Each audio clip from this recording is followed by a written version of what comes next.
एक बार नारद जी को यह अभिमान हो गया कि उसने बढ़कर इस पृथ्वी पर कोई दूसरा भगवान विष्णु का भक्त नहीं है। उनका व्यवहार भी इस भावना से प्रेरित होकर कुछ बदलने लगा। वे भगवान के गुणों का गान करने के साथ साथ अपने सेवा कार्यों का भी वर्णन करने लगे। भगवान से कोई बात छुपी थोड़े ही रहती है। उन्हें तुरंत इस बात का पता चल गया। वे अपने भक्त का पतन भला कैसे देख सकते थे। इसलिए उन्होंने नारद को इस दुष्प्रवृत्ति से बचाने का निर्णय किया। एक दिन नारद जी और भगवान विष्णु साथ साथ वन में जा रहे थे। अचानक विष्णु जी एक वृक्ष के नीचे थककर बैठ गए और बोले, भाई नारद जी, हम तो थक गए हैं, प्यास भी लगी है, कहीं से पानी मिल जाए तो लाओ, हमसे तो प्यास के मारे चला नहीं जा रहा है, हमारा गला सूख रहा है। यह सुनकर नारद जी तुरंत सावधान हो गए। उनके होते हुए भगवान भला प्यासे रहें। वे बोले, भगवान अभी लाया, आप थोड़ी देर प्रतीक्षा करें। नारद जी एक ओर दौड़ लिए। उनके जाते ही भगवान मुस्कुराए और अपनी माया को नारद जी को सत्य के मार्ग पर लाने का आदेश दिया। माया शुरू हो गई। नारद जी थोड़ी ही दूर गए होंगे कि उन्हें एक गांव दिखाई पड़ा, जिसके बाहर कुएं पर कुछ युवा स्त्रियां पानी भर रही थी।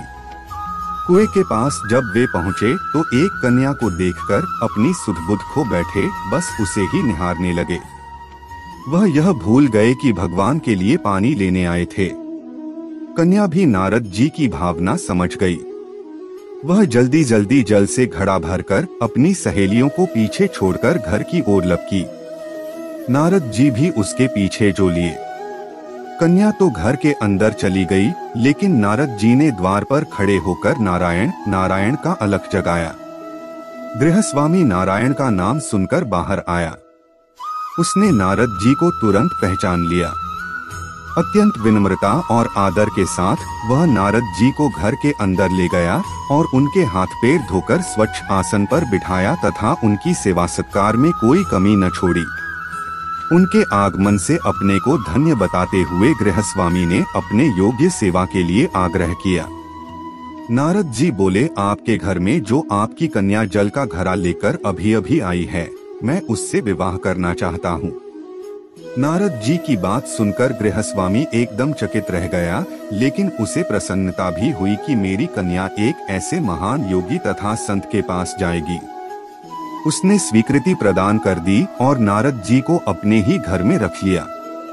2-4 दिन पश्चात शुभ मुहूर्त में उसने अपनी कन्या का विवाह नारद जी के साथ कर दिया तथा उन्हें गांव में ही उतनी धरती का टुकड़ा दे दिया, खेती करके वे आराम से अपना और अपने परिवार का पेट भर सकें। अब नारद जी की बिना एक खूंटी पर तंगी रहती, जिसकी ओर उनका ध्यान बहुत कम जाता। अपनी पत्नी के आगे नारायण को वे भूल गए।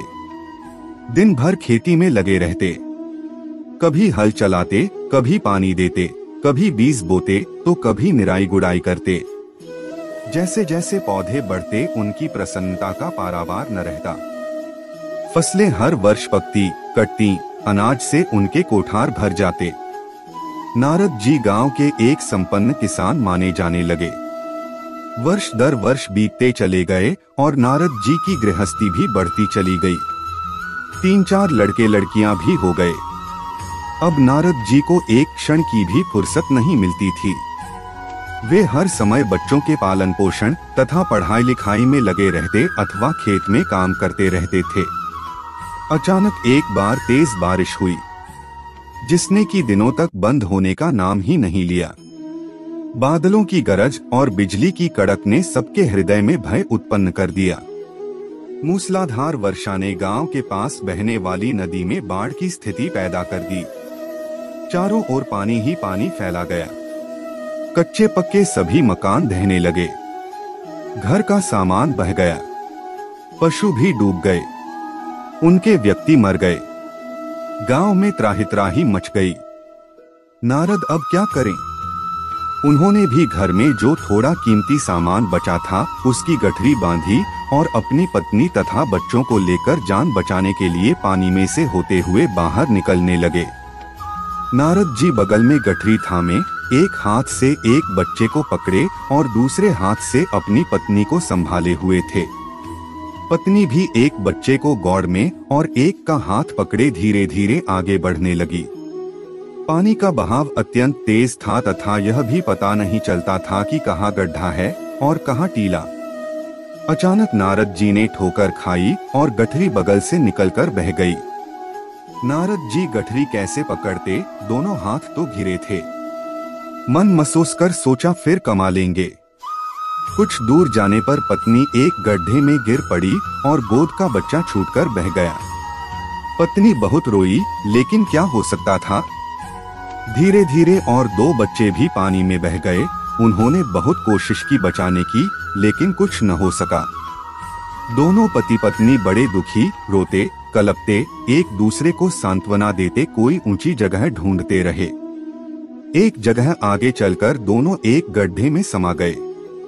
नारद जी तो किसी प्रकार गड्ढे में से निकल आए, मगर उनकी पत्नी का पता कहीं नहीं चला। बहुत देर तक नारद जी उसे इधर उधर दूर दूर तक ढूंढते रहे, लेकिन व्यर्थ रोते रट उनका बुरा हाल था। हृदय पत्नी और बच्चों को याद कर करके फटा जा रहा था।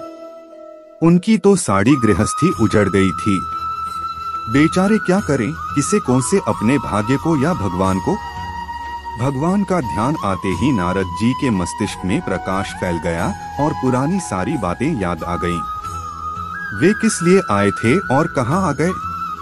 ओहो, भगवान विष्णु तो उनकी प्रतीक्षा कर रहे होंगे। वे तो उनके लिए जल लेने आए थे और यहाँ गृहस्थी बसाकर बैठ गए। वर्षों बीत गए गृहस्थी को बसने में और फिर सब नष्ट हो गया। क्या भगवान अब भी मेरी प्रतीक्षा में उसी वृक्ष के नीचे बैठे होंगे। यह सोचते ही बाढ़ नदारद हो गई। गांव अंतर्धान हो गया। वे तो घने वन में खड़े थे। नारद जी पछताते और शर्माते हुए दौड़े। देखा कुछ ही दूर पर उसी वृक्ष के नीचे भगवान लेटे हैं। नारद जी को देखते ही उठ बैठे और बोले, अरे भाई नारद, कहाँ चले गए थे, बड़ी देर लगा दी, पानी लाए या नहीं। नारद जी भगवान के चरण पकड़कर बैठ गए और लगे अश्रु बहाने। उनके मुंह से एक बोल भी नहीं फूटा। भगवान मुस्कुराए और बोले, तुम अभी तो गए थे, कुछ अधिक देर थोड़े ही हुई है। लेकिन नारद जी को लगा था कि वर्षों बीत गए। अब उनकी समझ में आया यह सब भगवान की माया थी, जो उनके अभिमान को चूर चूर करने के लिए पैदा हुई थी। वे सोचने लगे, उन्हें बड़ा घमंड था कि उनसे बढ़कर त्रिलोक में दूसरा कोई भक्त नहीं है। लेकिन एक स्त्री को देखकर वे भगवान को भूल गए। उसको पछतावा होने लगा और उनका घमंड जरा सी देर में ढेर हो गया। वे पुनः सरलता और विनय के साथ भगवान के गुण गाने लगे। दोस्तों, अगर वीडियो पसंद आया हो तो चैनल को सब्सक्राइब करें।